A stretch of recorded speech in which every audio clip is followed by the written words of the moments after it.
आराध्य देव के श्री चरणों में वंदन। आचार मीमांसा क्लास का आज 16वां सेशन है और अंतिम चैप्टर जैन दर्शन वर्तमान समस्याओं के संदर्भ में। इसका हमने जस्ट स्टार्ट किया था लास्ट क्लास में और अब हम आगे बढ़ते हैं। सबसे पहले अगर किसी की कोई जिज्ञासा हो तो पूछ सकते हैं।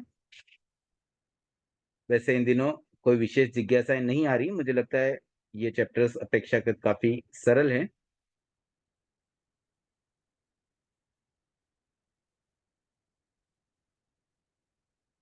बुक रीड करने के लिए कोई अगर आगे आना चाहे रीडर के रूप में, वो हैंड रेज कर दें। कल हमने एक ये भी तय किया था कि आज जो कल की क्लास जो लास्ट चैप्टर जातिवाद था उस पर संक्षिप्त में 1 से 2 मिनट में एक अभिव्यक्ति इस चैप्टर से आप क्या समझें। तो उसमें 2 नाम आए थे, एक शीतल जी और एक ममता जी का।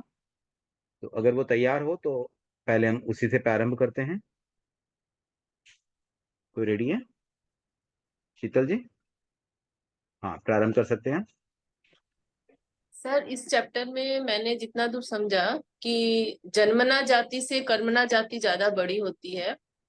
मनुष्य जाति एक है, मतलब सबको एक ही हिसाब से देखना चाहिए, ऊंच नीच का भेदभाव नहीं करना चाहिए हमें। और एक है कि जैसे हम भी नाना रकम गोत्र से मतलब गुजरे हैं, जैसे कि कभी एक देव भी बने हैं तो कभी एक कीड़ा भी बने हैं, तो हमें कोई चीज का मद और अभिमान नहीं करना चाहिए। जिसमें सम्यक ज्ञान, सम्यक दर्शन और सम्यक चारित्र हो, उस पर ज्यादा ध्यान फोकस देना चाहिए और अपना आचरण पर ध्यान देना चाहिए। ठीक है, बहुत बढ़िया। ममता जी, आप कुछ कहना चाहेंगे? Yes sir. एक मैं सर स्टार्टिंग से संक्षिप्त में बताऊं। हाँ बिल्कुल। 2500 वर्ष पूर्व से ही जातिवाद पर चर्चा चल रही थी।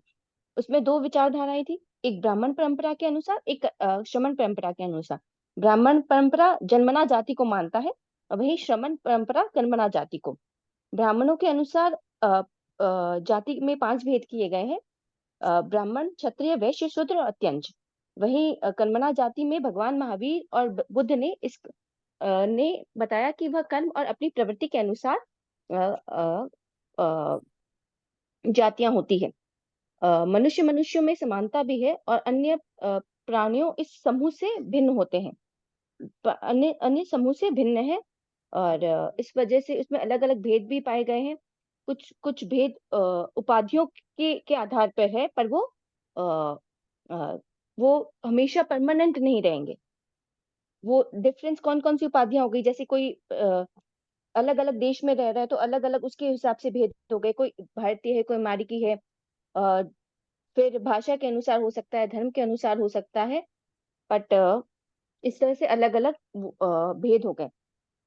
फिर उच्चता और नीचता के अनुसार ऐसा होता है कि वो रक्त परंपरा के अनुसार नहीं चलनी चाहिए, वो व्यक्ति के वर्ण के अनुसार भी नहीं चलनी चाहिए, वो कर्मों के अनुसार ही उच्चता और नीचता को देखना चाहिए। That's it. ठीक है, बहुत अच्छा बताया ममता जी आपने। इस छोटे से प्रयोग से एक बात दिमाग में आई है कि जैसे हमारी आचार मीमांसा का स्वाध्याय कंप्लीट हो जाएगा आज या कल में, तो एक दिन हम पूरा इसी काम के लिए रखते हैं, जिसमें आप सबका रिवीजन भी हो जाएगा और इस बहाने से आप कुछ कुछ पढ़ के भी आएंगे। तो ये एक मेरी मन में अभी थॉट आई है। वी विल डिस्कस इस आफ्टर दिस क्लास। तो कैसे क्या करना है हम सोच के कर सकते हैं। मैं चाहूंगा उसमें मैक्सिमम पार्टिसिपेट रहे, मतलब कम से कम 10 12 15 नाम रहे। सबको कंपलसरी इसमें भाग लेना है जिन्होंने भी क्लासेज अटेंड की है, ताकि आप सबका भी एक रिवीजन होगा, बोलने का अभ्यास होगा। इस बहाने आप थोड़ा पढ़ भी लेंगे और समझ में भी आएगा मुझे कि कितना क्या समझ पाए हैं। तो ठीक है, इसके बारे में और डिटेल में चर्चा बाद में की जा सकेगी। अभी फिलहाल हम स्वाध्याय प्रारंभ करें। तो रीड करने के लिए ममता जी आप रेडी हैं क्या? Yes sir. हाँ, और भी कोई अगर इंटरेस्टेड हो तो वो भी आ सकते हैं सामने। हाँ, वीना जी ने हैंड रेज किया है। ठीक है, वीना जी आप भी आ जाइए। ममता जी आप स्टार्ट कर सकते हैं। हाँ, सब जीव समान है। सब जीव समान है। बाहरी बाहरी आवरणों का भेद होने पर भी जीव का भीतरी जगत एक जैसा है। इसे समझ लेने पर समत्व का आधार पुष्ट हो जाता है। समानता के विभिन्न दृष्टिकोण ये हैं। परिमाण की दृष्टि से जीवों के शरीर भले छोटे हो या बड़े, आत्मा सब में समान है। चींटी और हाथी दोनों की आत्मा समान है। भगवान ने कहा, गौतम, चार वस्तुएं समतुल्य है। आकाश, लोकाकाश, गति सहायक तत्व धर्म, स्थिति सहायक तत्व अधर्म, और एक जीव। इन चारों के अवयव बराबर है। तीन व्यापक है। जीव कर्म शरीर से बंधा हुआ रहता है, इसलिए वह व्यापक नहीं बन सकता। उसका परिमाण शरीर व्यापी होता है। शरीर मनुष्य, पशु, पक्षी इन जातियों के अनुरूप होता है। शरीर भेद के कारण प्रसरण भेद होने पर भी जीव के मौलिक परिमाण में कुछ न्यूनाधिक्य नहीं होता। इसीलिए परिमाण की दृष्टि से सब जीव समान है। देखिए, अब यहाँ पर ये बताया जा रहा है कि सब जीव समान हैं, उसको लॉजिकली एक्सप्लेन करने के लिए कुछ पॉइंट्स दिए गए हैं कि किस आधार पर, किस अपेक्षा से हम कहते हैं समान है। ऐसे तो हम देखते हैं 2 व्यक्तियों में भी बहुत अंतर पाया जाता है, और व्यक्तियों की बात छोड़ें, अलग-अलग प्रकार की आकृति के जीव, कोई हाथी है, कोई गाय है, कोई शेर है, कोई साँप है, तो कोई मनुष्य है, कोई कबूतर है, सब में कितनी डिफरेंसेस तो बहुत ज़्यादा दिखते हैं। तो फिर समान कैसे माने हम? क्योंकि इससे पहले ये बात आई थी कि वैषम्य एक समस्या है, मतलब विषमता, कि सबको एक जैसा हम नहीं समझ पाते हैं। हम किसी पर अधिकार जमाते हैं, किसी की किसी को हम प्रताड़ित कर देते हैं, किसी को मारते हैं। ये क्यों होता है? क्योंकि हम कहीं न कहीं उसमें डिफ़रेंस समझ रहे हैं। अगर हम सब जीवों को समान समझने लग जाएँ, तो नेचुरली अहिंसा की भावना पुष्ट हो सकती है। लेकिन कैसे समझें? ये जो बात समझने की है कि समत्व, समत्व मतलब सब समान हैं। तो वो समानता कैसे समझें, उसके लिए कुछ पॉइंट्स दिए गए हैं, किस बेस पर हम कह सकते हैं कि सभी जीव समान हैं। तो उसमें पहला पॉइंट दिया गया परिमाण। परिमाण का मतलब होता है आकार, साइज़, मतलब उसका जो साइज़ है। अब जैसे आत्मा वैसे तो शरीर व्यापी होती है, तो जितना बड़ा शरीर उसके अकॉर्डिंगली आत्मा फैल जाती है। तो उसको आप ऐसे समझो कि जैसे कोई स्पंज हो, और स्पंज को हम जितना मतलब दबा देते हैं तो वो दब भी जाता है, थोड़ा-सा छोड़ दिया तो बड़ा भी हो जाएगा। या कोई रबड़ हो, उसको जितना खींचते हैं वो खिंच जाता है। इस तरह से इलास्टिसिटी जीव की एक विशेषता है, और इस इलास्टिसिटी की वजह से ही जीव बहुत छोटा भी बन सकता है। मतलब आत्मा का जो आकार है वो बहुत छोटी भी हो सकती है, और बहुत बड़ी, मैक्सिमम लोक आकार की, लोक जितनी बड़ी भी हो सकती है। तो ये मूल बात यही है कि जीव जो आत्मा परिमाण की दृष्टि से एक्चुअली इक्वल है, इलास्टिसिटी की वजह से वो शरीर व्यापी होने से कभी जिस शरीर में जाती है उसके आकार का शेप ले लेती है। बट वास्तव में उनके जो अवयव है, अवयव का मतलब उसके पार्ट, तो आत्मा के पार्ट होते हैं प्रदेश। उसके जो सबसे छोटा हिस्सा जो अविभाज्य, वैसे आत्मा पूरी तरह से अविभाज्य ही होती है, लेकिन फिर भी उसका जो एक सूक्ष्मतम हिस्सा कहा जाता है उसे कहते हैं प्रदेश। तो ऐसे असंख्य प्रदेश किसी एक जीव में होते हैं, और वैसे ही असंख्य प्रदेश अन्य सभी जीवों में भी है। मतलब टोटल जितने भी जीव है, अनंतानंत जीव, सब में असंख्य आत्म प्रदेश होते हैं। और न सिर्फ जीव, बल्कि यहाँ ये भी बताया गया कि धर्मास्तिकाय, अधर्मास्तिकाय और लोकाकाश, ऐसे आकाश लोक अलोक दोनों में फैला हुआ है। यहाँ पर बात सिर्फ लोक के आकाश की हो रही है।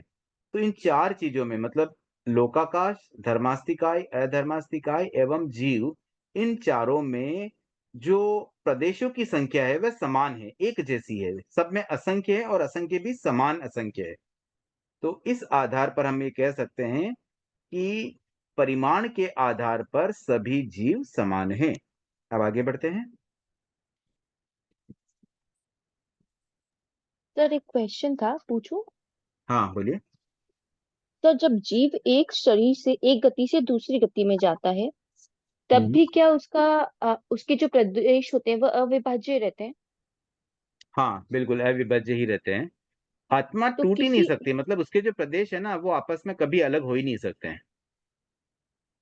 तो फिर किसी जीव को, मतलब किसी किसी को हम देखते हैं कि वो एक एक झटके में चला जाता है, और किसी किसी को शरीर से निकलने में बड़ा समय लगता है, तो ऐसा क्यों? आपको कैसे समझ में आया ये बात, शरीर से निकलने में समय लग रहा है?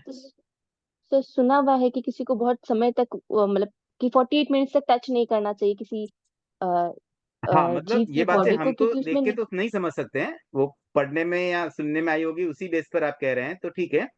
तो देखिए 2 तरीके होते हैं, जब कोई जीव मरता है ना तो 2 मेथड होते हैं। एक मेथड में वो एक पतली-सी लाइन के रूप में प्रदेश बाहर निकलते हैं। एक पंक्तिबद्ध मानो प्रदेशों की एक पंक्ति बाहर निकलती है, तो वो लाइन से बाहर निकलते हैं ना, तो बहुत पतली-सी एक रेखा जैसे शरीर से निकल रही, निकल रही, निकल रही, तो इतने बड़े आत्म प्रदेश सारे धीरे-धीरे, धीरे-धीरे बाहर आ जाते हैं। तो ये मेथड है, मतलब कोई रबर को मान लो लंबा खींच लिया, तो वैसे ही आत्मा को एक लंबा खींच करके निकलेगी या फिर पूरे एक साथ निकल जाएगी। इट ऑल डिपेंड्स, मतलब वो फ्लेक्सिबिलिटी है आत्मा के पास। Okay sir. क्लियर हुआ? Yes sir. अच्छा, सर क्या सुषमा जी? इसे समुद्घात और असमुद्घात मरण कह सकते हैं क्या? एक मिनट संतोष जी, आपको मैंने पहले भी शायद एक बार टोका होगा। आप जब भी कोई क्वेश्चन हो ना, आप हैंड रेज पहले करें, डायरेक्ट ना पूछें। सुषमा जी आप पूछ सकते हैं। आप म्यूट है सुषमा जी। सुषमा जी आप म्यूट हैं। सर एक तो आप सबको बोलिए ना प्लीज वीडियो ऑन करे तो चेहरा दिखता तो ऐसा लगता है क्लास चल रही है। दूसरा सर जैसे कभी किसी का देखते हैं ना प्राण ऐसे धीरे धीरे नीचे से ऐसे सुन्न होता जा रहा है होता जा रहा है, तो उससे ऐसा लगता है कि हाँ धीरे धीरे जा रहे हैं प्राण, और किसी का एक झटके में ही शांत हो जाता है। जैसे अभी इन्होंने प्रश्न किया था ना आपसे कि समय लगता है या हाँ, नहीं लगता है। वो आप ये कहना चाह रहे हैं कि ऐसे समझ में आ जाता है, मतलब मुझे शायद लगा कि हम नहीं समझ पाएंगे, बिकॉज ये सब आत्मा को देख पाना और उसको समझ पाना कि आत्म प्रदेश निकल गए हैं, थोड़ा सा एक कठिन विषय लगता है। इवन अवधि ज्ञान का भी विषय ये नहीं है, तो केवल ज्ञानी ही जान पाते हैं। बट ठीक है, किसी लक्षण के आधार पर एक पहचान शायद पॉसिबल होती होगी। मुझे इस बारे में अधिक जानकारी नहीं है, लेकिन आपने अनुभव किया होगा तो बहुत अच्छी बात है। सुषमा जी की रिक्वेस्ट है कि सब वीडियो ऑन रखें ताकि क्लास का एक माहौल लगे। तो पॉसिबल जिनके लिए हो वो वीडियो ऑन कर दें। मुझे भी अच्छा ही लगता है वीडियो ऑन रहते हैं, पर मैं बार बार नहीं कहना चाहता हूँ, मुझे लगता है शायद आपको दिक्कत आती होगी। तो नेट नेट बहुत स्लो हो जाता है, फिर आवाज क्लियर नहीं आती। हाँ ठीक है, आप अभी बोल रहे हैं तो इट्स ओके, बट जो म्यूट रहते हैं वो तो एक बार वीडियो ऑन कर ही सकते हैं। संतोष जी आप अपनी जगह से रख सकते हैं। सर मैंने कहा इसको समुद्घात और असमुद्घात मरण नहीं कह सकते। जैसे समुद्घात मरण में तो जीव के प्रदेश सारे फैल जाते हैं और देखिए, वो जीव जब भी एक शरीर को छोड़ के दूसरी शरीर में जाता है, मतलब एक जन्म से दूसरे जन्म में जाता है ना, तो ऑलवेज उसका जो मरण होता है ना वो समुद्घात ही होता है। समुद्घात के जो 7 प्रकार है ना, उसमें से एक मरण समुद्घात होता है। तो मरण समुद्घात का मतलब यही होता है कि जब भी जीव मरता है तो वो शरीर को छोड़ता है, और समुद्घात शब्द का अर्थ ही यही है कि अ, आत्म प्रदेश शरीर के बाहर निकलते हैं। शरीर के बाहर जब आत्म प्रदेश प्रक्षेपित होते हैं, उसी को समुद्घात कहते हैं। तो इसमें समुद्घात मरण या समुद्घात मरण की बात मुझे नहीं समझ में आ रही है। मेरे हिसाब से तो सभी मरण समुद्घात मरण ही होते हैं। नहीं सर, तत्व दीपिका में 2 प्रकार के मरण दिए हुए, एक समुद्घात से मरण और एक बिना समुद्घात के मरण। अब मुझे उसका कोई पेज नंबर हो तो अभी या बाद में मुझे व्हाट्सएप पे बताइए, मैं एक बार स्टडी कर लेता हूँ। बाकी हाँ मैं जो समझ पाया हूँ, मरण समुद्घात का मतलब जीव जब मरता है तो मरण समुद्घात ही होता है। बट ठीक है, आप बता रहे हैं तो एक बार उसको फिर से मैं पढ़ लूंगा, समझ लूंगा, और कुछ बात करेक्शन होगी तो मैं अपनी बात पुनः रखने का भाव रखता हूँ।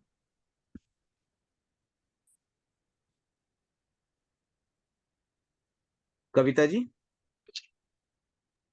सर लघु दंडक में हमने पढ़ा है ना कि समुद्घात और असमुद्घात मरण दो तरह के होते हैं, वहाँ पे दो है ना। लघु दंडक में है ना, तो ठीक है, मैं एक बार वापस देख लेता हूँ किस अपेक्षा से वो बात कही गई है। बाकी जो समुद्घात के 7 प्रकार है ना, उसमें मरण समुद्घात भी आप एक बार पढ़ेंगे तो उसमें भी ये बात थोड़ी स्पष्ट होती है।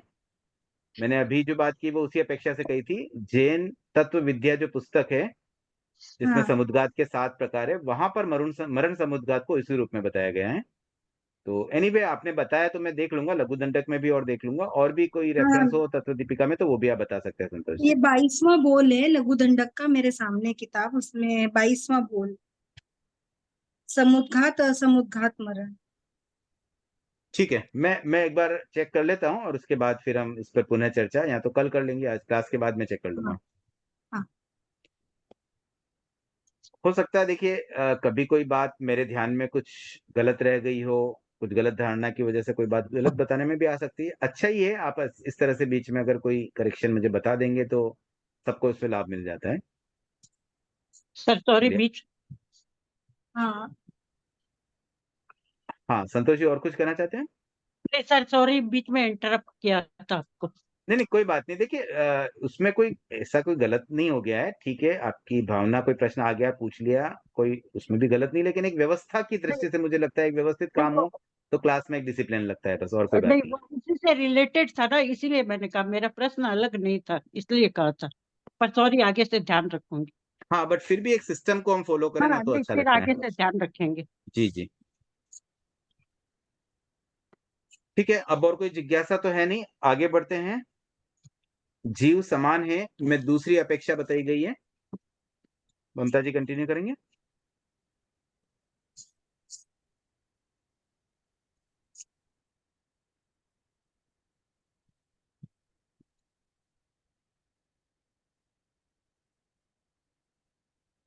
ठीक है, आई थिंक ममता जी कहीं बिजी हो सकते हैं, तो वीना जी आप कंटिन्यू कर लीजिए, ज्ञान की दृष्टि। सॉरी सर, मैंने जी जी। आप कीजिए, बट मैंने ध्यान नहीं दिया कि मैंने अनम्यूट नहीं किया, मैं रीड करना शुरू कर दिया मैंने। अच्छा अच्छा, तो ठीक है फिर ममता जी को एक बार करने देते हैं। वीना जी आप दो दो पॉइंट होने के बाद आप करना, मतलब फोर्थ पॉइंट से। Sorry sorry. ज्ञान की दृष्टि से मिट्टी, पानी, अग्नि, वायु और वनस्पति के जीवों का ज्ञान सबसे कम विकसित होता है। ये एकेंद्रिय हैं। इन्हें केवल स्पर्श की अनुभूति होती है। इनकी शारीरिक दशा दयनीय होती है। इन्हें छूने मात्र से अपार कष्ट होता है। द्विंद्रिय, त्रियंद्रिय, चतुरिंद्रिय, मनस्क, पंचेंद्रिय, समनस्क, पंचेंद्रिय, ये जीवों के क्रमिक विकासशील वर्ग हैं। ज्ञान का विकास सब जीवों में समान नहीं होता, किंतु ज्ञान शक्ति सब जीवों में समान होती है। प्राणी मात्र में अनंत ज्ञान का सामर्थ्य है, इसलिए ज्ञान सामर्थ्य की दृष्टि से सब जीव समान है। ठीक है, आप दूसरी अपेक्षा दी ज्ञान की दृष्टि से, लेकिन एक्चुअली ज्ञान भी ऐसे देखा जाए ओवरऑल तो दिखने में तो ऐसे ही लगता है कि ज्ञान भी सब में अलग अलग होता है, किसी में कम किसी में ज्यादा। तभी तो एग्जाम के अंदर रैंकिंग सिस्टम बनाया गया है, ये फर्स्ट है, ये सेकंड है, ये फर्स्ट डिवीजन है, ये थर्ड डिवीजन है। तो कहीं ना कहीं तो ज्ञान में भी अंतर तो आ रहा है, तरतमता भी पाई जा रही है। लेकिन यहाँ अपेक्षा ये ली गई कि ज्ञान का जो सामर्थ्य है, कैपेसिटी, लर्निंग कैपेसिटी सबकी एक जैसी, कितनी बड़ी बात यहाँ देखो हमें जानने को मिली है। और क्लास में जितने भी स्टूडेंट्स हैं उन सबके लिए एक बहुत बड़ी प्रेरणा है ये, कि सबकी कैपेसिटी समान है। आप सब फर्स्ट रैंक ला सकते हैं, सब गोल्ड मेडलिस्ट बन सकते हैं, सब 100 में से 100 नंबर ला सकते हैं, सब में सामर्थ्य भरा पड़ा है। बस कौन कितना एक्सप्लोर करता है, कौन कितना समय देता है पढ़ने में, कितने ध्यान से पढ़ते हैं, ये सारी चीजें। कभी कभी हो सकता है किसी को जल्दी याद हो जाए, किसी को देर से याद हो, तो जिसको देर से याद हो वो अधिक समय दे दे, 2 बार में याद नहीं होगा तो 10 बार में याद हो जाएगा। तो कुल मिलाकर के ये एक बहुत बड़ी प्रेरणा हमारे लिए बनती है कि ज्ञान का सामर्थ्य सब जीवों में समान होता है। ठीक है, उपयोग की दृष्टि से कभी किसी में उपयोग कम, कभी किसी में ज्यादा हो सकता है, लेकिन कैपेसिटी वाइज सब जीव समान है, ये बात इस पॉइंट में बताई गई है। अब आगे बढ़ते हैं। वीर्य की दृष्टि से कई जीव प्रचुर उत्साह और क्रियात्मक वीर्य से संपन्न होते हैं, तो कई उनके धनी नहीं होते। शारीरिक और पारिपार्श्विक साधनों की न्यूनाधिकता और उच्चावचता के कारण ऐसा होता है। आत्मवीर्य या योग्यात्मक वीर्य में कोई न्यूनाधिक्य नहीं होता, इसलिए योग्यात्मक वीर्य की दृष्टि से सब जीव समान है। देखिए अभी है ना, वीर्य की भी बात इसी तरह से आती है कि कभी कभी हम देखते हैं ना, कुछ व्यक्ति तो बहुत एक्टिव होते हैं, ऑलवेज मतलब एकदम एक्टिव मोड में रहते हैं, और कुछ व्यक्ति बहुत सुस्त से होते हैं, मतलब उन्हें कोई काम भी बोला तो उठेंगे, धीरे धीरे करेंगे। तो जो ये अंतर है ना, कुछ एकदम एक्टिव होते हैं, कुछ थोड़े से इनएक्टिव मोड में रहते हैं, तो उसका जो कारण है वो होता है क्रियात्मक वीर्य, मतलब कार्य करते समय जो पुरुषार्थ है वो कहलाता है क्रियात्मक वीर्य। वो कम ज्यादा हो सकता है, लेकिन जो योग्यात्मक योग्यतात्मक वीर्य होता है, मतलब योग्यता सब में समान है, पुरुषार्थ की योग्यता भी सब में समान है। अब देखिए 2 बातें आ गई हैं, ज्ञान का सामर्थ्य सब में समान है और पुरुषार्थ की योग्यता भी सब में समान है। हर व्यक्ति योग्य है पुरुषार्थ करने के लिए, बस हम करते नहीं हैं। हर व्यक्ति ज्ञान प्राप्ति का सामर्थ्य रखता है, अनंत ज्ञान पाने की क्षमता सब जीवों में है, लेकिन हम करते नहीं हैं। तो हमें एक्टिव होना पड़ेगा, मतलब क्रियात्मक वीर्य हमारे हाथ में है, हम जितना चाहें उतना लें। योग्यतात्मक तो सबको समान मिला हुआ ही है, सब में समान योग्यता है पुरुषार्थ करने की भी। अब कौन कितना कर पाता है ये उस पर डिपेंड है, बट कैपेसिटी सबकी है। तो जैसे ज्ञान की कैपेसिटी है, वैसे ही पुरुषार्थ करने की भी कैपेसिटी सब जीवों की समान है, और इस अपेक्षा से सब जीव समान है। तो अब तक हमने 3 पॉइंट समझे।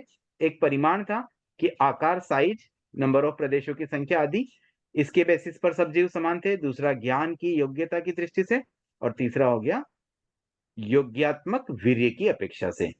अब चौथा पॉइंट वीणा जी आप पढ़ेंगे। अपौद्गलिकता की दृष्टि से किन्हीं का शरीर सुंदर, जन्म स्थान पवित्र और व्यक्तित्व आकर्षक होता है, और किन्हीं का इसके विपरीत होता है। कई जीव लंबा जीवन जीते हैं, कई छोटा, कई यश पाते हैं और कई नहीं पाते। यह यश पाते हैं, कई उच्च कहलाते हैं और कई नीच, कई सुख की अनुभूति करते हैं और कई दुख की। ये सब पौद्गलिक उपकरण हैं। जीव अपौद्गलिक हैं, इसलिए अपौद्गलिकता की दृष्टि से सब जीव समान हैं। देखिए इस पॉइंट में ये बताया गया कि जो चीजें हमें बाहर दिखती है ना, किसी का शरीर सुंदर होना, किसी का जन्म स्थान पवित्र होना, या कोई आकर्षक पर्सनैलिटी, तो ये सब चीजें ये पुद्गलों के द्वारा प्राप्त होती है। कर्म पुद्गल के उदय से डिफरेंट डिफरेंट और भी पौद्गलिक चीजें, जैसे शरीर पौद्गलिक है, शरीर की प्राप्ति, कैसा शरीर मिला है, आदि आदि बातों के आधार पर ये अंतर जीवों में मिल सकता है, लेकिन अगेन ये सारी चीजें पौद्गलिक है। तो अगर हम अपौद्गलिकता को कंपेयर करें कि दो जीवों के बीच अगर अपौद्गलिक भावों को कंपेयर करें, तो अपौद्गलिकता तो दोनों जीवों में समान ही है। दैट मीन्स जो अंतर दिख रहा है वो पुद्गलों के कारण है, जीव का मौलिक गुण नहीं है वो। तो मूल रूप से तो जीव समान ही है। पुद्गल जो बाहर की चीजें हैं, अब बाहर की चीजें किसी के पास कम है, किसी के पास ज्यादा है, किसी के पास अच्छी है, किसी के पास खराब है, उसकी वजह से अंतर आ सकता है, बट उस अंतर को हम उस मूल जीव का अंतर नहीं कह सकते हैं। इसलिए अपौद्गलिकता की दृष्टि से सभी जीव समान हैं। नेक्स्ट। निरुपाधिक स्वभाव की दृष्टि से कहीं व्यक्ति हिंसा करते हैं, कहीं नहीं करते, कहीं झूठ बोलते हैं, कहीं नहीं बोलते, कहीं चोरी और संग्रह करते हैं, कहीं नहीं करते, कहीं वासना में फंसते हैं, कहीं नहीं फंसते। इस वैषम्य का कारण मोहक पुद्गलों का उदय और अनुदय है। मोह के उदय से व्यक्ति में विकार आता है। हिंसा, झूठ, चोरी, अब्रह्मचर्य और परिग्रह यह विकार विभाव है। मोह के अनुदय से व्यक्ति स्वभाव में रहता है। अहिंसा, सत्य, अचौर्य, ब्रह्मचर्य और अपरिग्रह यह स्वभाव है। विकार औपदिक होता है। निरुपाधिक स्वभाव की दृष्टि से सब जीव समान है। स्वभाव बीज की साम्य दृष्टि से आत्मा परमात्मा है। पौद्गलिक उपाधियों से बंधा हुआ जीव संसारी आत्मा है। उनसे मुक्त जीव परमात्मा है। परमात्मा के 8 लक्षण हैं: अनंत ज्ञान, अनंत दर्शन, अनंत आनंद, अनंत पवित्रता, अपुनरावर्तन, अमूर्तता, अपौद्गलिकता, अगुरुलघुता, पूर्ण साम्य, अनंत शक्ति। इन 8 के बीज प्राणी मात्र में समान रूप में होते हैं। विकास का तारतम्य होता है। विकास की दृष्टि से भेद होते हुए भी स्वभाव बीज की साम्य दृष्टि से सब जीव समान है। यह आत्मोपम्य का सर्व जीव समता का सिद्धांत समत्व की आधारशिला है। ठीक है, अब देखिए यहाँ पर 2 पॉइंट आए हैं। एक पॉइंट में तो ये बताया गया कि निरुपाधिक स्वभाव, बिना उपाधि वाला जो स्वभाव होता है, उपाधि का मतलब कुछ एडिशनल चीजें जो हमें बाहर से आरोपित हो जाती है, बाहर से मिल जाती है। जैसे कोई जीव मोहनीय कर्म का बंधन किया हुआ जीव जब मोहनीय कर्म के उदय में रहता है तो उससे पाप कार्य भी हो जाते हैं, उसकी दृष्टि भी भ्रम हो सकती है। तो इस वजह से फिर हमें अंतर देखने को मिलता है। जैसे कोई 2 व्यक्तियों को जब हम देखते हैं, आज जैसे कोई मूवीज़ वगैरह में बनती है, उसमें 2 तरह के कैरेक्टर होते हैं, एक हीरो होता है, एक विलेन होता है। तो हीरो को एक अच्छा रोल बताया जाता है, भई ये तो अच्छा आदमी है, एक विलेन होता है, वो खराब आदमी है। तो अब उन दोनों में अंतर है और कोई किसी को कहता है नहीं, नहीं सब जीव समान हैं, तो बोले कैसे समान हुआ? ये तो हीरो है, ये तो अच्छा आदमी है, ये विलेन है, ये तो खराब आदमी है, गलत काम करता है। तो ये जो गलत काम कर रहा है वो जीव नहीं कर रहा है, वो तो उसके मोहनीय कर्म के उदय के कारण होता है। तो अगर कोई अच्छा जीवन जी रहा है दैट मीन्स उसके मोहनीय कर्म अनुदय में है या बहुत मंद भाव से उदय में है। और किसी के अगर अब जैसे कोई व्यक्ति बहुत चोरी करता है और कोई व्यक्ति नहीं करता है, कोई झूठ बोलता है, कोई नहीं बोलता, अब ये अंतर तो दिख रहा है, लेकिन ये अंतर भी उस जीव का मौलिक अंतर नहीं है। ये अंतर है उस उपाधि का, जो कर्म के रूप में उस जीव के बंधे हुए हैं और उसके उदय के कारण से वह वैसा बर्ताव कर रहा है, वैसा उसका स्वभाव हमें दिखाई दे रहा है। बट मूल रूप से तो जो निरुपाधिक दृष्टि से अगर हम देखें कि अगर सब उपाधियों को एक बार साइड में रख दो, तो फिर दोनों जीवों में क्या अंतर हुआ? कभी-कभी हम देखते हैं ना हृदय परिवर्तन हो जाता है। कोई व्यक्ति जो बहुत खराब जीवन जी रहा है, उसका भी हृदय बदल जाता है और फिर वो अच्छा जीवन जीने लग जाता है। जैसे राजा श्रेणी प्रारंभ में उनका जीवन इतना अच्छा नहीं था, लेकिन बाद में भगवान महावीर के संपर्क में आने से उनका स्वभाव बदल गया, उनका जीवन बदल गया और बाद में उन्होंने तीर्थंकर गो नाम कर्म का भी बंधन कर लिया। तो परिवर्तन पॉसिबल है। तो इस बात से हमें ये प्रेरणा मिलती है कि कभी 2 प्रकार के जीवों में कोई अच्छा या बुरा देखें, तो ऑलवेज़ हमें पनिश करने की भावना नहीं रहनी चाहिए कि ये खराब है, इसके साथ में बुरा बर्ताव करो या उसको सज़ा दो, नॉट नेसेसरी। उसका हृदय परिवर्तन करके उसको भी अच्छा बनाने का हमारा भाव रहना चाहिए। तो कई बार जैसे सज़ा या दंड व्यवस्थाएँ होती है न्याय में कि कोर्ट में किसी बात पर अ, सज़ा दी जाती है, उसने ये गलती की, उसकी ये सज़ा होगी।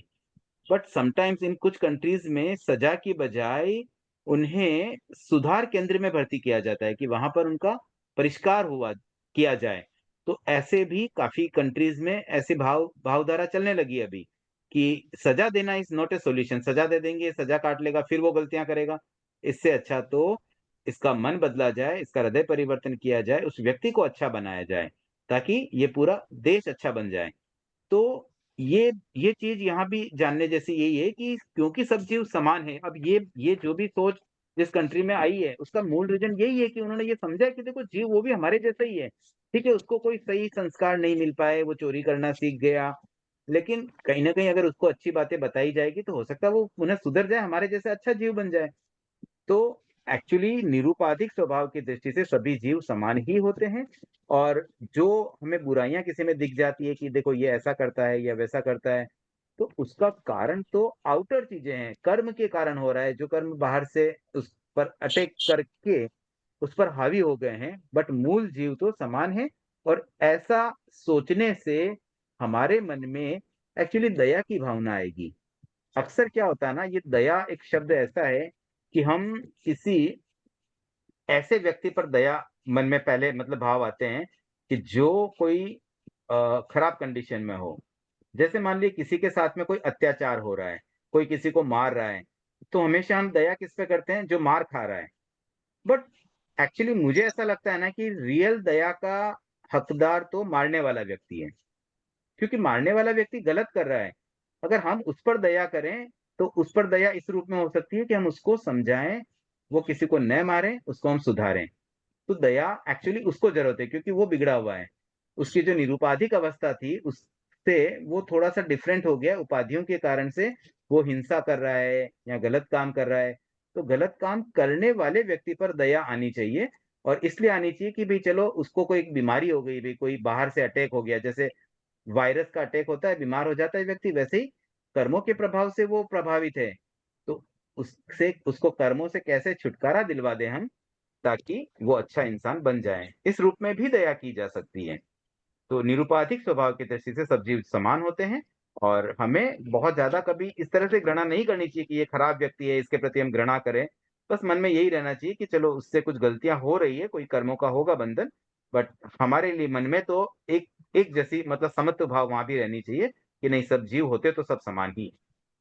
उसके बाद में लास्ट पॉइंट दिया गया स्वभाव बीज स्वभाव बीज का मतलब होता है कि आत्मा की जो मूल मतलब स्व का मतलब अपना, अपना भाव, आत्मा का खुद का स्वयं का जो अपना भाव है वह कहलाता है स्वभाव। तो आत्मा में ऐसी 8 क्वालिटीज होती है जो सिद्ध आत्माओं में उजागर हो जाती है। तो ये जो है वो सभी जीवों में है, अनंत ज्ञान, अनंत दर्शन, अनंत आनंद और अनंत पवित्रता, ये 4 हो गई। उसके बाद अपुनरावर्तन, देन अमूर्तता, अगुरु लघु और अनंत शक्ति। तो ये जो 8 क्वालिटीज है वो हर जीव में बेसिक क्वालिटीज है, मूल गुण है उसके। अब ये मूल गुण कर्मों के कारण से प्रभावित हैं। कोई कोई कर्म किसी क्वालिटी को ढक रहा है, तो कोई किसी को भ्रमित कर देता है, विकृत कर देता है। तो कोई कर्म उसको मतलब कुछ अपने बंधन, अपने उदय के कारण से उसमें कुछ बाधा उत्पन्न कर देता है। तो ऐसे डिफरेंट डिफरेंट टाइप से इन मौलिक गुणों पर कर्मों का अटैक हो रहा है। तो अगर कर्मों का अटैक न होता है तो फिर ये मूल गुण तो सब जीवों में समान है। तो स्वभाव बीज की दृष्टि से सभी जीव समान हो जाते हैं। तो इस तरह से हमने कुल 6 पॉइंट समझे। इन 6 पॉइंट की अपेक्षा से ये समझ में आता है कि बेसिकली सभी जीव समान हैं। इसलिए आत्मोपम्य, आत्म अ, उप आत्म उप उपमेय मतलब आत्मा की उपमा दी जाती है, तो वो सब एक जैसे हैं। आत्मा को अगर कंपेयर करते हैं तो कंपैरिजन में सब आत्मा एक जैसी है। और सर्व जीव समता मतलब सब जीवों के प्रति समता मतलब सब जीव समान हैं। ये समत्व भाव या समता भाव, समानता का भाव, ये सिद्धांत अगर हम समझ लें इन 6 पॉइंट के बेसिस पर, तो फिर समत्व हमारा मजबूत बन सकता है, वैषम्य की समस्या इससे सॉल्व हो सकती है। और फिर व्यक्ति हिंसा से अवश्य बचेगा, क्योंकि हिंसा, क्रूरता, द्वेष, जेलेसी, ये सब भावना तभी तो आती है जब हम किसी एक जीव को किसी प्रकार से इंफीरियर समझें, किसी प्रकार से उसको हीन समझें, छोटा समझें। अगर वो बराबर का है तो फिर हम कैसे उसके प्रति कोई नेगेटिव भाव ला पाएंगे। तो ये जो पहली समस्या थी उसका समाधान यहाँ दिया गया वैषम्य की। अब दूसरी समस्या, सापेक्ष और निरपेक्ष दृष्टिकोण। ममता जी आप रीड करेंगे? Yes sir. निरपेक्ष दृष्टि एक समस्या है, उसका समाधान है सापेक्ष दृष्टिकोण का विकास। सापेक्ष दृष्टि ध्रुव सत्य की अपरिहार्य व्याख्या है। यह जितना दार्शनिक सत्य है उतना ही व्यवहार सत्य है। हमारा जीवन व्यक्तिगत भी है और सामुदायिक भी है। इन दोनों कक्षाओं में सापेक्षता की अर्हता है। सापेक्ष नीति से व्यवहार में सामंजस्य आता है।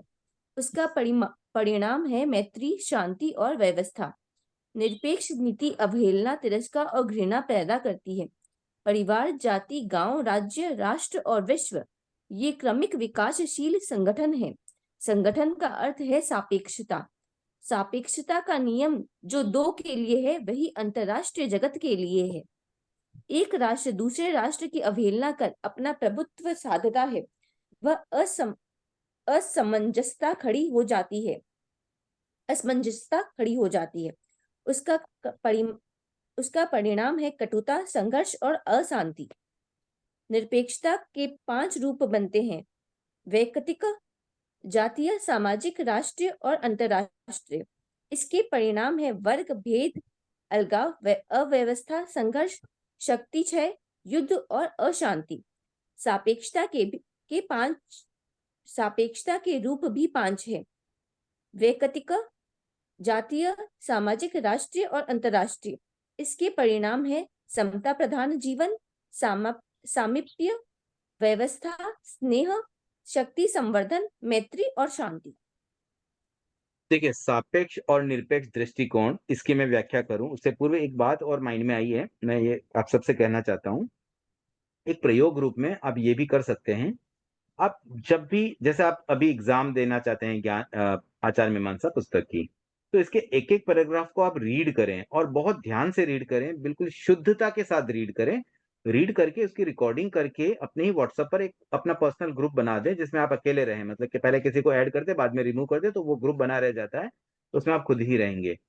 फिर आप उसमें वो पोस्ट करें, पोस्ट करके आप फिर उसे सुने, और सुनते समय आप पुस्तक को ध्यान से देख पढ़ते पढ़ते सुने। तो देखें कि कहाँ आप अशुद्ध बोल रहे हैं। तो ये भी मुझे एक आवश्यक लगता है, क्योंकि समटाइम्स मैंने फ़ील किया है जो रीडर पढ़ते हैं, वो मुझसे भी कभी हो सकता है, अशुद्ध हो जाता है पढ़ने में कहीं। तो अपनी उच्चारण थोड़े शुद्ध होने चाहिए, कठिन शब्दों को भी हम अच्छे से पढ़ सकें। अब इस पुस्तक में एक्चुअली काफ़ी टफ लैंग्वेज है, मैं समझ सकता हूँ, कुछ ऐसे शब्द आते हैं जो हमारे लिए रेगुलर पढ़ने में नहीं आते हैं, इसलिए थोड़ी कठिनाई हो सकती है।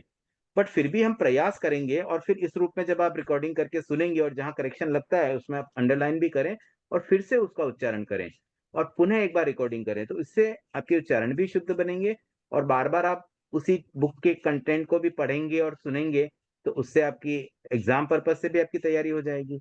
तो ये एक प्रयोग रूप में मैं चाहता हूँ आप सब जिससे जैसे हो सके संभव हो उसको अवश्य करने का प्रयास करें। अब जैसे कुछ शब्द ऐसे होते हैं ना जहाँ पर मुझे ऐसा लगा कि कहीं-कहीं पर दिक्कत आती है पढ़ने में, जैसे वैयक्तिक। अब इसमें व्यक्तिगत नहीं लिखा है, वे के ऊपर 2 मात्राएँ हैं, वैयक्तिक, जातीय। अब जो दीर्घ होती है ना उसको दीर्घ भी बोलना है, जातीय, ती बड़ी आ रही है, सामाजिक, राष्ट्रीय, अंतर्राष्ट्रीय। इस तरह से थोड़ा-सा पढ़ने में और अच्छा अपना उच्चारण हो, उस पर भी हम ध्यान दे सकते हैं। अब इसके सार की बात करें, तो सापेक्ष और निरपेक्ष दृष्टिकोण का मतलब क्या है? निरपेक्ष का मतलब ये होता है कोई बात को एब्सोल्यूट टर्म्स में कहना, एब्सोल्यूट टर्म्स। मतलब जैसे मैंने कल एक एग्ज़ाम्पल बताया था कि एक पेपर पर एक लाइन खींच दी गई, रेखा बना दी हमने। अब वो रेखा के लिए कोई कह दे कि ये छोटी है, ये बड़ी है, तो ये बात कहना निरपेक्ष बात हो जाएगी। मतलब हम एब्सोल्यूट बात कर रहे हैं। एब्सोल्यूट बात तभी की जा सकती है जब कोई वास्तव में शाश्वत सत्य की बात हो। जैसे जो बातें आगमों में मिलती है या जो यूनिवर्सल ट्रुथ है, जैसे आत्मा चैतन्यमय होती है, वो कभी जड़ नहीं बन सकती है, ये बात शाश्वत सत्य है। इसे हम एब्सोल्यूट टर्म्स में भी कह सकते हैं। लेकिन मोस्ट ऑफ द थिंग्स उनको एब्सोल्यूट टर्म्स में या निरपेक्ष तरीके से बात करना गलत हो जाता है। कोई भी बात अपेक्षा के अनुसार की जाए तो वो सटीक बैठती हैं। जैसे लाइन वाले एग्जाम्पल में अगर किसी बड़ी लाइन से कंपेयर करें तब हम कह सकते हैं कि उस लाइन की अपेक्षा ये लाइन छोटी है। तो ये सापेक्ष बात हुई, किसी और के साथ हम कंपेयर करके ये बात करते हैं। और अगर हम एब्सोल्यूट टर्म्स में कहते हैं बिना किसी से कंपेयर करके कि ये छोटी है, ये बड़ी है, तो वो कहना गलत हो जाता है। हाँ, वीणा जी कोई जिज्ञासा है आपकी? सर सारे से मैं अभी रीड नहीं कर पाऊंगी। हाँ, ठीक है, कोई बात नहीं। ठीक है, थैंक यू।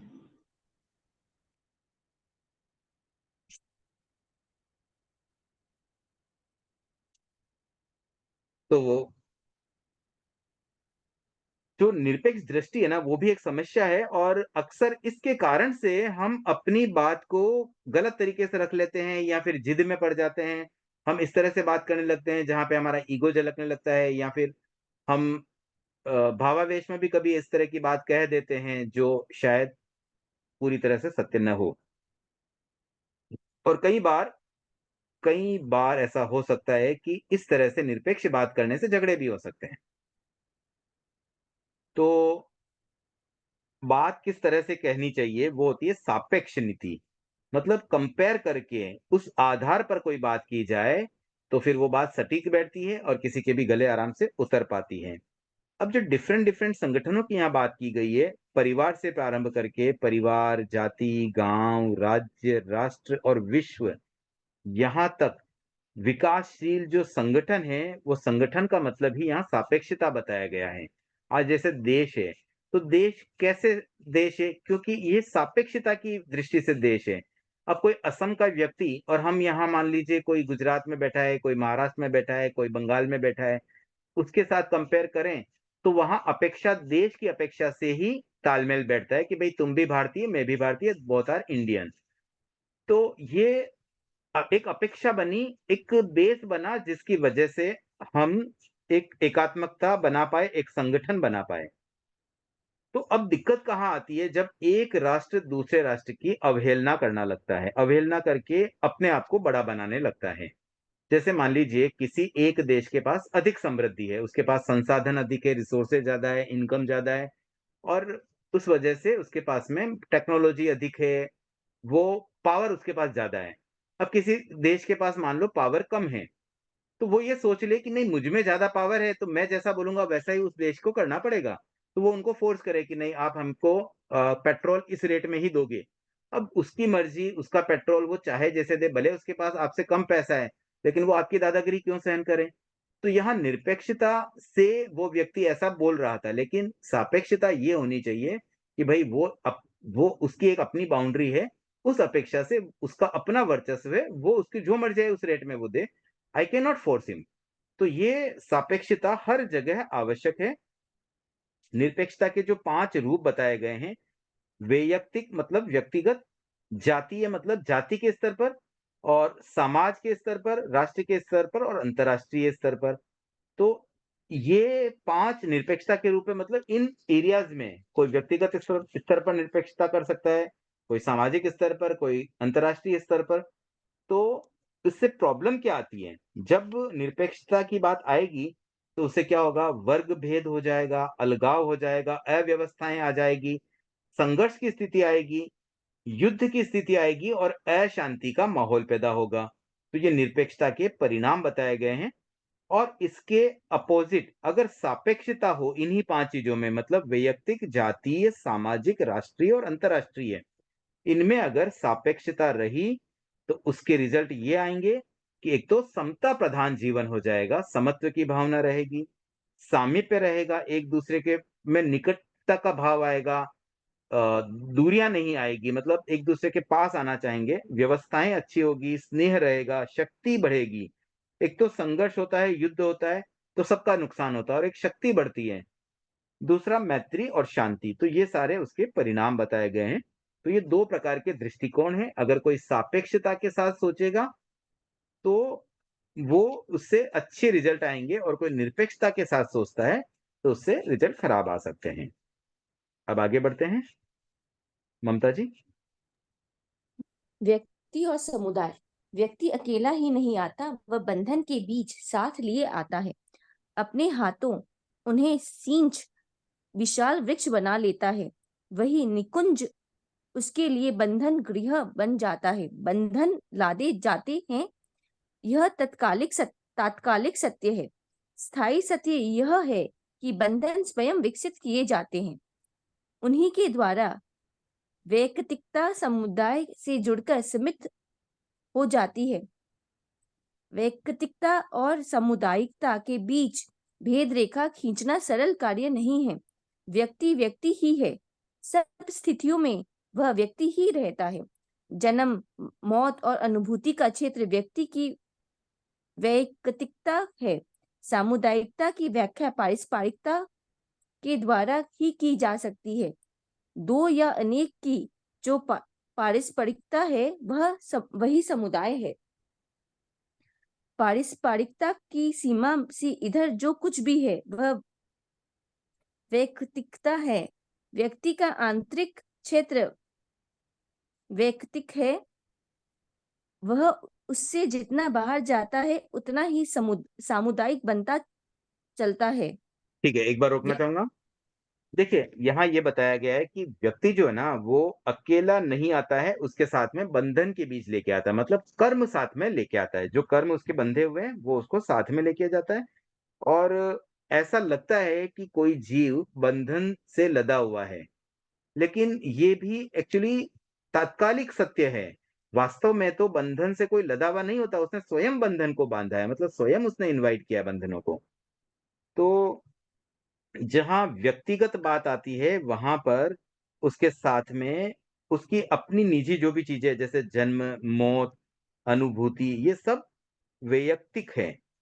लेकिन सामुदायिकता की जहाँ बात आएगी, वहाँ पर पारस्परिकता जुड़ जाती है। मतलब आपस में कोई संबंध, कोई एक जीव का दूसरे जीव से संबंध चाहे 2 हो, 3 हो, 4 हो, 10 हो, 50 हो, 100 हो, लेकिन सामुदायिकता में अन्य जीवों के साथ में एक पारस्परिकता की बात आ जाती है और जब पारस्परिकता आती है, तो वहाँ पर फिर एब्सोल्यूट बातें नहीं चलती है, वहाँ पर सापेक्ष बात समझनी होती है कि वह व्यक्ति क्या चाहता है, उस अपेक्षा से क्या ठीक रहेगा, किसी अपेक्षा से कौन-सी बात कहाँ सेट होती है, इस तरह की चीज़ें आ जाती हैं। तो जहाँ कहीं भी समाज व्यवस्था की बात आ जाए, सामुदायिकता की बात आ जाए, वहाँ पर फिर निरपेक्षता की बात भी अनिवार्य बन जाती है। सुषमा जी, आपने हैंड रेज किया। निरपेक्ष निरपेक्ष शब्द का अर्थ समझ नहीं आ रहा है सर। कौन सा? निरपेक्ष निरपेक्ष सापेक्ष और निरपेक्ष। निरपेक्ष शब्द का। निरपेक्ष का मतलब हाँ, बिना अपेक्षा के। अच्छा, ओके, बिना अपेक्षा। Okay sir. ठीक है, आगे कंटिन्यू करते हैं। पारस्परिकता की सीमा से इधर जो कुछ भी है वे वैयक्तिक है, वैयक्तिकता है। व्यक्ति का आंतरिक क्षेत्र वैयक्तिक है, वह उससे जितना बाहर जाता है उतना ही सामुदायिक बनता चलता है। ये पढ़ लिया था मैंने। व्यक्ति को समाज निरपेक्ष और समाज को व्यक्ति निरपेक्ष मानना एकांत पार्थक्यवादी नीति है। इससे दोनों की स्थिति असमंजसपूर्ण बनती है। सामान्यवादी नीति के अनुसार व्यक्ति और समाज की स्थिति सापेक्ष है। कहीं व्यक्ति गौण बनता है, कहीं मुख्य, और कहीं समाज गौण बनता है, व्यक्ति मुख्य। इस स्थिति में स्नेह का प्रादुर्भाव होता है। आचार्य अमृतचंद्र ने इसे मथनी के रूपक में चित्रित किया है। मंथन के समय एक हाथ आगे आता है, दूसरा पीछे चला जाता है, दूसरा आगे आता है, पहला पीछे सरक जाता है। इस सापेक्ष मुख्य भाव से स्नेह मक्खन मिलता है, एकांत आग्रह से खिंचाव बढ़ता है। देखिए, अब यहाँ पर ना व्यक्ति और समुदाय में कंपैरिजन बताया गया है कि व्यक्ति की अपनी जो निजी बातें हैं वहां तक तो कोई दिक्कत नहीं है, लेकिन जैसे ही वो समुदाय से जुड़ जाता है तो वहां पर फिर समाज में निरपेक्षता नहीं चल पाती है, वहां सापेक्षता समझनी होगी। तो जैसे एक एग्जांपल लेते हैं, मान लीजिए समाज में कोई डिसीजन लेना है, तो वहां पर एक व्यक्ति ने अपनी राय दी, लेकिन दूसरे व्यक्ति को अगर वो बात नहीं जची किसी और अपेक्षा से।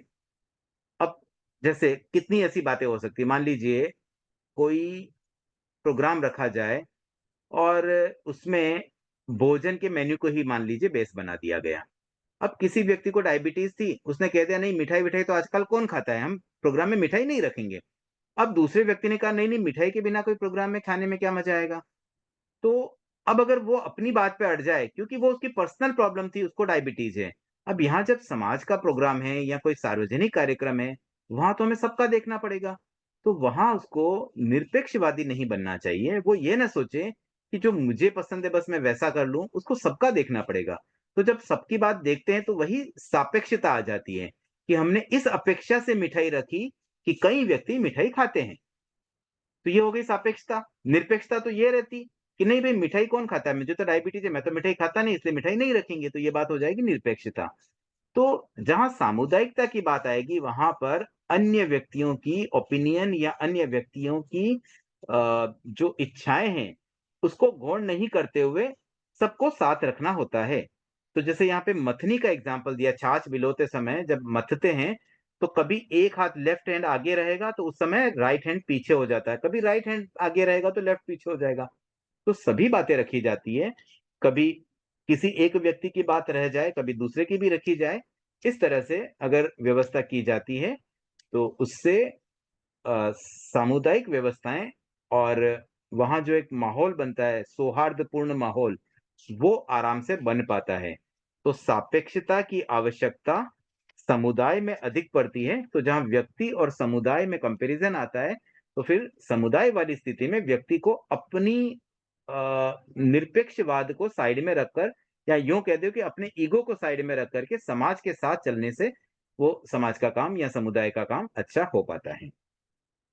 अब आगे बढ़ते हैं, अंतर्राष्ट्रीय निरपेक्षता। मुझे ऐसा लग रहा है ममता जी अगर कंटिन्यू आप रीड कर रहे हैं तो आपको शायद दिक्कत आएगी। वीना जी भी अभी थोड़ी देर के लिए नहीं है अवेलेबल, तो या तो मैं ही पढ़ लेता हूँ थोड़ा सा, फिर आप आगे थोड़ी देर बाद आप पढ़ लेना। अंतर्राष्ट्रीय निरपेक्षता, बहुता और अल्पता, व्यक्ति और समूह के एकांतिक आग्रह पर असंतुलन बढ़ता है, सामंजस्य की कड़ी टूट जाती है। अधिकतम मनुष्यों का अधिकतम हित, यह जो सामाजिक उपयोगिता का सिद्धांत है वह निरपेक्ष नीति पर आधारित है। इसी के आधार पर हिटलर ने यहूदियों पर मनमाना अत्याचार किया। अब देखिए यहाँ पर अभी तो हमने जैसे बात की, भी अपनी बात मत सुनो, दूसरों की बात सुनो। अब यहाँ पे उससे एक स्टेप और आगे बात की गई है कि बहुमत पर भी फोकस मत करो। आजकल देखो क्या होता है ना, बहुमत के हिसाब से काम हो जाता है। लोकतंत्र में क्या होता है, आज जैसे इलेक्शन होंगे अभी, तो लोकसभा के चुनावों में वोटिंग होगी, और वोटिंग में देखेंगे जिस क्षेत्र में अधिक वोट पड़े उसको विजेता कर लिया जाएगा। अब मान लीजिए किसी को 51% वोट मिले और किसी को 49% मिले, तो भी 49% वाला हार गया, मतलब उसकी वैल्यू पूरी जीरो कर दी गई और 51 वाले को 100% का स्थान मिल गया। तो ये बात भी यहाँ पर ये बताया गया कि ये भी उचित नहीं है। कहीं मान लीजिए 80% लोगों की एक ही राय हो, 20% की राय अलग हो, तो भी उनको इग्नोर नहीं किया जा सकता। हर जगह बहुमत काम नहीं आता है, उनका भी हमें ध्यान रखना होता है। अब देखिए, जैसे एग्जाम्पल दिया, हिटलर की बात की गई, तो हिटलर के समय में हिटलर की जो मान्यता थी उसको मानने वाले अधिक लोग थे जर्मनी में, तो वहां पर यहूदी बहुत कम थे। तो यहूदियों के मतलब के साथ अत्याचार हुए, उनकी बातों को गौण किया गया और उनके साथ अत्याचार हुए। तो वास्तव में समाज व्यवस्था तो तभी चलती है जब हम सबको साथ में लेके चलें। अब एक एग्जांपल लें, मान लीजिए कहीं किसी एक अपने समाज की हम बात करें, तेरापन समाज में ही कोई स्थान पर मान लीजिए 100 व्यक्ति रहते हैं। अब उसमें से 80 व्यक्ति ऐसे हैं जो रात्रि भोजन करते हैं, लेकिन 20 व्यक्ति ऐसे हैं जो रात रात के मतलब रात्रि भोजन के त्याग करते हैं। सिर्फ 20 व्यक्ति हैं। अब कोई लोग सोचें कि जब अधिकांश व्यक्ति तो रात को नहीं खाते हैं, आजकल देखिए सिस्टम ऐसे ही हो गया है। ऐसे तो आइडियली जैन लोगों को तो रात को खाना ही नहीं चाहिए, लेकिन 80 भी शायद मैं गलत बोल रहा हूँ, शायद 95% लोग रात्रि भोजन करते हैं। केवल 5% ही मिलेंगे प्राय, मतलब एक एग्जाम्पल है, जो रात के सौगंध नहीं रखते होंगे।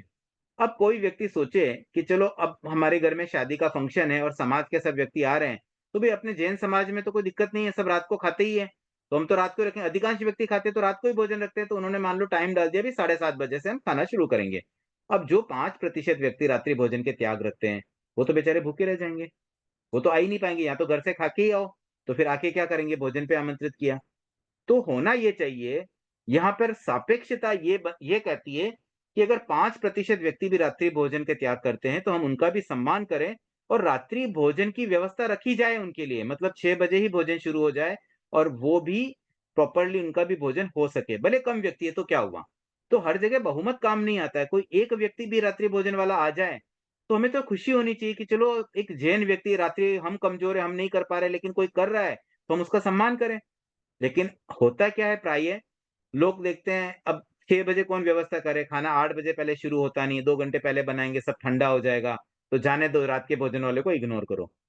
तो ये जो इग्नोरेंस जहाँ आ जाती है ना, फिर वो निरपेक्षता की बात आ जाएगी। तो सापेक्षता तो वहीं काम करेगी जहाँ पर हम सबको साथ लेके चलें, और सबको साथ लेंगे तभी सामुदायिक व्यवस्थाएँ अच्छी होती है, समाज का विकास हो पाता है। अब यही बात यहाँ पर बताई गई कि बहुसंख्यकों के लिए अल्पसंख्यकों का तथा बड़ों के लिए छोटों के हितों का बलिदान करने के सिद्धांत को का औचित्य निरपेक्ष दृष्टिकोण की देन है।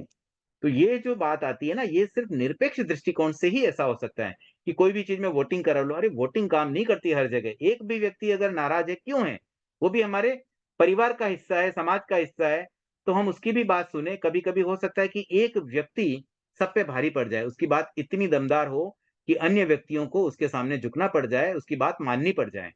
तो किसी को इग्नोर नहीं किया जा सकता है। कोशिश यही करनी चाहिए कि हम सबको साथ में लेके चलें। सामंतवादी युग में बड़ों के लिए छोटों के हितों का त्याग उचित माना जाता था। कब माना जाता था? सामंतवादी युग में, जब सामंतवाद चलता था उस समय। बहुसंख्यकों के लिए अल्पसंख्यकों का तथा बड़े राष्ट्रों के लिए छोटे राष्ट्रों की उपेक्षा आज भी होती है, आज भी ऐसा हो रहा है। यह अशांति का हेतु बनता है और इस कारण से फिर अशांति आती है। जो अल्पसंख्यक होते हैं, जो संख्या में कम है, लेकिन जब उनके साथ अन्याय होता है, तो फिर वो अपना न्याय पाने के लिए वो बदले की भावना में आ जाते हैं, फिर वो गलत तरीके अपनाने लगते हैं। फिर उस वजह से कभी कोई आक्रमण हो जाता है, कभी कोई लूट-पाट होती है। वो फिर बहुत बहुत जो बहुसंख्यक है, उनके साथ में वो गलत बर्ताव किसी न किसी रूप में अपना विरोध प्रदर्शन करने का प्रयास करते हैं। सापेक्ष नीति के अनुसार किसी के लिए भी किसी का अनिष्ट नहीं किया जा सकता है। हम ये नहीं सोच सकते कि नहीं, अब ठीक है, मुझे बेनिफिट है, उसको नुकसान हो जाए, क्यों नुकसान हो? कुछ ऐसा सॉल्यूशन निकालो कि सबको लाभ हो जाए, किसी का कोई लॉस ना हो, किसी को कोई नुकसान ना हो, वैसा एक सॉल्यूशन निकालना चाहिए। बड़े राष्ट्र छोटे राष्ट्रों को नगण्य मान उन्हें आगे आने का अवसर नहीं देते हैं। इस निरपेक्ष नीति की प्रतिक्रिया होती है, फलस्वरूप छोटे राष्ट्रों में बड़ों के प्रति अस्नेह भाव उत्पन्न हो जाता है। वे संगठित हो उन्हें गिराने की सोचते हैं। घृणा के प्रति घृणा और तिरस्कार के प्रति तिरस्कार तीव्र हो उठता है। अब जैसे कोई बड़ा कंट्री है, मान लीजिए अमेरिका बहुत पावर में है, अब वो छोटे छोटे कंट्रीज को अपने वश में करना चाहे, फिर वो क्या होता है, अब दबाव में आके वो परेशान तो हो जाते हैं, लेकिन मन ही मन तो रहता है कि कभी इससे हमें बदला लेना है। अब मान लीजिए किसी छोटे कंट्री के साथ अमेरिका का गलत व्यवहार हो गया। अब वैसे छोटे कंट्री 8, 10, 15 मिल जाएँ आपस में, मिल करके वो भी एक शक्ति बना लें, तो फिर कभी वो उस पे आक्रमण कर देंगे। तो कुल मिलाकर के ये अशांति और अराजकता का माहौल पैदा करने वाली बातें होती हैं। इसलिए होना ये चाहिए कि हम किसी के साथ गलत ना करें। भले कोई कम संख्या में हो, कोई छोटा हो, कोई नगण्य हो, किसी के पास पावर कम हो, लेकिन हम उनको भी समानता का अधिकार दें, समत्व की भावना के साथ। जब हम सापेक्षवाद भी अपनाएँगे, तो ये बहुत बड़ी समस्या इससे सॉल्व हो जाएगी। मैत्री की पृष्ठभूमि सत्य है, वह ध्रुवता और परिवर्तन सॉरी वह ध्रुवता और परिवर्तन दोनों के साथ जुड़ा हुआ है। अपरिवर्तन जितना सत्य है, उतना ही सत्य है परिवर्तन। जो अपरिवर्तन को नहीं जानता, वह चक्षुष्मान नहीं है, वैसे ही वह भी चक्षुष्मान नहीं है जो परिवर्तन को नहीं समझता है। तो देखिए, मैत्री की जो पृष्ठभूमि है, वो है सत्य पर आधारित, और उसमें दोनों बातें जुड़ी रहती है, ध्रुवता और परिवर्तनशीलता। ध्रुवता मतलब स्थायीपन, जो परमानेंट होती है, परमानेंसी ध्रुवता होती है, और परिवर्तनशील का मतलब ही परिवर्तन होने वाली चीजें। तो जैसे हम द्रव्य की भी बात करें, तो द्रव्य में एक तो सहभावी जो उसकी क्वालिटीज होती है, जिसे गुण कहते हैं, जो हमेशा रहती है, ऑलवेज एग्जिस्ट करती हैं, और कुछ परिवर्तनशील बातें होती है जिसे हम पर्याय कहते हैं, जो बदलती रहती हैं। तो इसी प्रकार से ध्रुवता और परिवर्तन हर चीज के साथ जुड़ी हुई है। तो दोनों को समझना जरूरी है। जो खाली परिवर्तन को समझ ले, अपरिवर्तन को न समझे, तो भी अधूरापन होगा। जो खाली अपरिवर्तन को समझ ले, परिवर्तन को न समझे, तो भी अधूरापन है। कंप्लीशन तो तभी आएगा जब हम स्थायी चीजों को भी समझ लें और टेम्पररी चीजों को भी समझ लें कि ये चीज तो अभी स्थायी है और ये परिवर्तनशील है, ये आज है कल नहीं रहेगी, और उसके अकॉर्डिंगली ही हमें चिंतन करना होगा। वस्तुएं बदलती है, क्षेत्र बदलता है, कार बदलता है, विचार बदलते हैं, इनके साथ स्थितियां बदलती है। बदलते सत्य को जो पकड़ लेता है, वह सामंजस्य की तुला में चढ़ दूसरों का साथी बन जाता है। देखिए, चीजें बदलती रहती है। अब हम किसी चीज को पकड़ के बैठ जाएं तो वो रूढ़िवाद बन जाती है। आज की परिस्थितियों के अनुसार कुछ चीजें परिवर्तन होंगे। अब जैसे आज परिवारों की स्थितियां भी देखते हैं ना, तो पहले, आज से हम 30-40 साल पहले हम जब यंग थे, तब हम जो कपड़े पहनते थे, क्या आज की जनरेशन वैसे कपड़े पहन सकती है? आज क्लॉथिंग का एक पैटर्न बदल रहा है। अब हम इस चीज पे अड़ जाए कि नहीं नहीं, ये कपड़े तो बिल्कुल आप पहन ही नहीं सकते हो, तो वो भी जस्टिफाई नहीं होगा। परिवर्तन के साथ हमें भी थोड़ा ढलना होगा, तभी चीजें सेट हो पाती है। तो ये सापेक्षवाद यही होता है कि आज की जो अपेक्षा है, आज जो परिस्थितियां हैं, उस परिस्थितियों के अनुसार किसी बात को समझना, दैट इज इंपॉर्टेंट। और ये चीज अगर हमें समझ में आ गई, तो हमारे जीवन में बहुत शांति आ जाए। अधिकतर समस्या यही हो जाती है कि हम किसी चीज को लेके बैठ जाते हैं, हम ये नहीं समझते हैं कि इस परिस्थिति में इस चीज का कितना इंपॉर्टेंस है। अब जैसे कुछ साल पहले तक गुरुदेव के चरण स्पर्श ओपन थे, कोई भी पुरुष गुरुदेव के चरण स्पर्श कर सकता था। अब कोविड का समय आया और चरण स्पर्श पर रोक लग गई, तो लोगों को थोड़ा सा अटपटा तो लगा, लेकिन ठीक है, परिस्थितियां लगी भी, हाँ चलो कोविड का समय, तो चरण स्पर्श नहीं हो पा रहे, बात एक्सेप्ट भी कर ली लोगों ने। लेकिन जब कोविड चला गया, सब कुछ नॉर्मल हो गया, फिर भी चरण स्पर्श रुके हुए। अब कई लोगों ने आग्रह किया, कई विनती करते थे, कई रिक्वेस्ट करते, गुरुदेव से निवेदन करते, लेकिन चरण स्पर्श खुले नहीं। कहीं एक समस्या बन गई। अब वहां पर दिक्कत ये आ जाती है, क्योंकि उस समय परिस्थितियां अलग थी जब चरण स्पर्श ओपन थे। अब एक तो पब्लिक इतनी बढ़ गई है, गुरुदेव के दर्शनार्थी इतने अधिक संख्या में आ गए कि आखिर उन्हें भी तो तकलीफ होती होगी। हम एक बार इमेजिन तो करके देखें, हम बैठे हैं और कोई हमें बार बार आके छू के जाए, छू के जाए, छू के जाए, कितनी तकलीफ होती होगी। तो अब यहाँ अपेक्षा से अगर समझा जाए, तो भाई गुरुदेव को कष्ट होता है, इसलिए ये चीज अगर रुकी हुई है तो क्या उसमें दिक्कत हो गई? आप भाव वंदना दूर से भी तो कर ही सकते हैं, चरण स्पर्श करने से क्या हो जाएगा? लेकिन ठीक है, फिर बहुत विनय अनुरोध हुआ श्रावकों का, तो गुरुदेव ने फिर प्रारंभ भी कर दिया। अब वर्तमान में 8 से सवा 8 के बीच में इवनिंग का समय निर्धारित किया गया। तो कम से कम गुरुदेव को जो तकलीफ होनी उसी 15-20 मिनट आधे घंटे में होगी, बाकी टाइम तो थोड़ा सा रिलैक्स रह पाएंगे। तो ऐसे कोई भी चीज अपेक्षा से समझनी होगी। कई बार हम कंपेयर करते हैं, देखो आचार्य तुलसी के जमाने में तो ऐसे होता था, आचार्य महाश्रमण जी के जमाने में ऐसा हो रहा है। तो परिस्थितियां बदल गई है, उसके अनुसार हमें भी बदलना पड़ेगा। तो ये सापेक्षता का सिद्धांत जो समझ लेगा, उनकी ये सारी कंप्लेन अपने आप सॉल्व हो जाएगी। ये बहुत सारी समस्याओं को सॉल्व करने की क्षमता सापेक्षवाद रखता है। समय समय पर हुई राज्य क्रांतियों ने राज्य सत्ताओं को बदल डाला, राज्य की सीमाएं बदलती रही है, शासन काल बदलता रहा है, शासन की पद्धतियां भी बदलती रही है। इन परिवर्तनों का मूल्यांकन करने वाले ही अशांति को टाल सकते हैं। भेदात्मक प्रवृत्तियों के एकांतिक आग्रह से अखंडता का नाश होता है।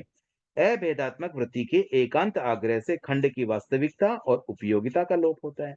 अब देखिए, यहाँ पे दो बातें बताई गई है कि अगर हम भेदात्मक प्रवृत्ति करें, मतलब ऑलवेज डिफरेंस ही करें, तो फिर वहां पर उसकी एकांतिक आग्रह से, मतलब कोरा भेदात्मक प्रवृत्ति करेंगे, तो उससे अखंडता का नाश हो जाएगा। मतलब जो एक एकता होती है, अखंडता होती है एक समुदाय में, हम तो सब में भेद ही करेंगे, नहीं भाई वो अलग ये अलग सब डिफरेंट होते हैं। तो कोरा भेदात्मक नीति भी अच्छी नहीं है, उससे एकता कम हो जाती है, अखंडता मिट जाती है। और इसके विपरीत अगर हम कोरी अभेदात्मक वृत्ति करें, देखो एकांत आग्रह का मतलब ओनली ओनली अभेदात्मक वृत्ति, मतलब हम ऑलवेज अभेद की ही बात करें, नहीं सब समान सब समान सब एक ही है सब एक ही है, तो उससे फिर वास्तविकता और उपयोगिता का भी लोप हो सकता है।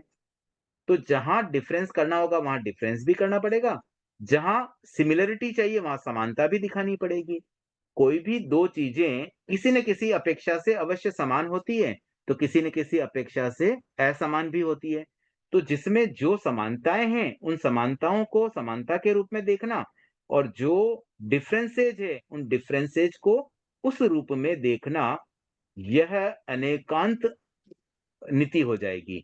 मतलब जो जैसा है वैसा देख लेना।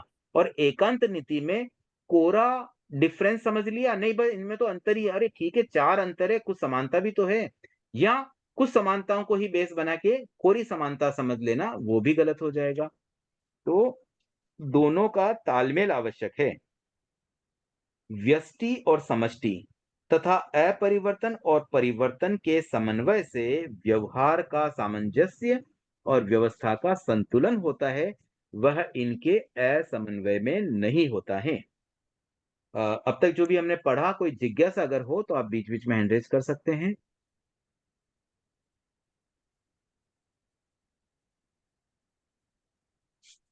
ठीक है, आगे बढ़ते हैं। ममता जी अभी आप रीड करेंगे एक टॉपिक। सर 8:05 हो गया। ओह, समय अधिक हो गया आज। चलिए क्षमा चाहता हूँ, मैंने आज ध्यान ही नहीं दिया समय पे। सर तो ठीक है, कल हम इसको पूरा करने का प्रयास करेंगे। वसंता जी कोई जिज्ञासा है? जिज्ञासा नहीं है। मैं मतलब रीड तो करना चाहती हूँ लेकिन बुक नहीं है। अगर आप स्क्रीनशॉट ग्रुप में भेजते तो मैं मतलब पढ़ने की इच्छुक हूँ। अभी देखिए कोई और भेज सके, मैं इतना समय नहीं दे पाऊंगा, और अब हार्डली 4-5 पेज ही बचे हैं, ऑलमोस्ट अपना सिलेबस भी कंप्लीट हाँ होने ठीक पे है, आए हैं। तो कोई कल बात का ही नहीं। सेशन मोस्टली होगा, तो एक बार ऐसे ही कर लेते हैं हम। और बाकी आप बुक तो मुझे लगता है आप अगर एग्जाम दे रहे हैं तो आपको अवेलेबल कर लेनी चाहिए। एग्जाम नहीं दे रही हूँ, मैं तो बस ऐसे ही पढ़ने के लिए इच्छा है मेरी, मतलब धर्म का पढ़ने का, तो मैं आ रही हूँ बस ठीक सीखने है के लिए। ठीक है, कोई बात नहीं। तो चलिए आज का सेशन हम इतना ही रखते हैं, और कल लगभग लास्ट सेशन ही होगा, 4-5 पेज ही बचे, तो हम कल चार मीमांसा का सिलेबस को कंप्लीट करने का मैं भाव रखता हूँ। और आज के लिए तो एक बार इतना ही।